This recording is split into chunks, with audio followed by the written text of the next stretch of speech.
Hi, it's Bo and Alex here from TBT Fitness. We're just recording the first part of our free workout series and we just want to demonstrate some of the moves to you. So Alex is just going to start off with some body weight squats for me.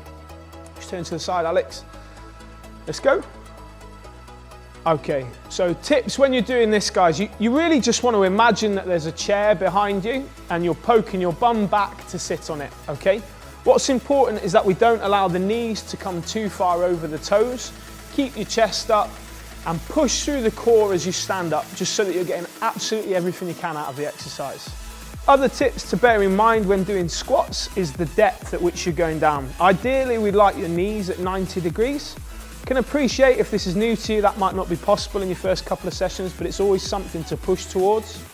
You can also make the body weight squat harder by adding some weight. So you could hold a weighted ball or a kettlebell, or just a couple of tins of beans out of the cupboard if you've got them handy. So now we're going to look at some lunges. Alex is just going to demonstrate these for me. What you can do when you're doing these, guys, put your hands on your hips just to support yourself and have better balance. What you don't want to do is allow your knees to go too far over your toes, okay? Take a step, hold your core in and lower your back knee down. Try and make it nice and fluid. To make this a little bit easier for yourselves, guys, as well, you can always do it against a wall or against the side or a chair, just to support yourselves.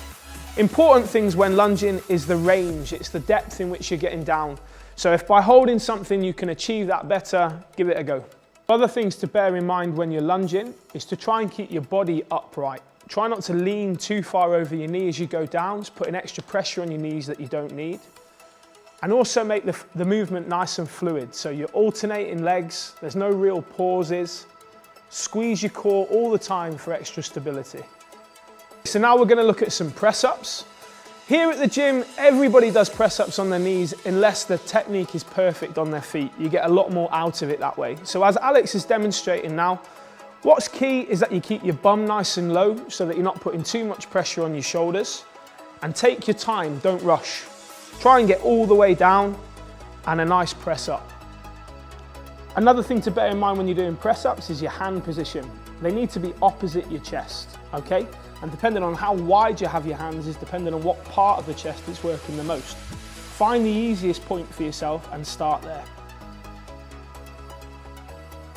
Now we're gonna look at an exercise called toe touches, okay? Alex is just gonna demonstrate this for you. It's a great exercise to add on to the end of a circuit. Nice little bit of cardio, moving your full body around. Be nice and light on your feet, protect your knees. You should feel a nice stretch in your hamstrings while you're reaching down for your toes.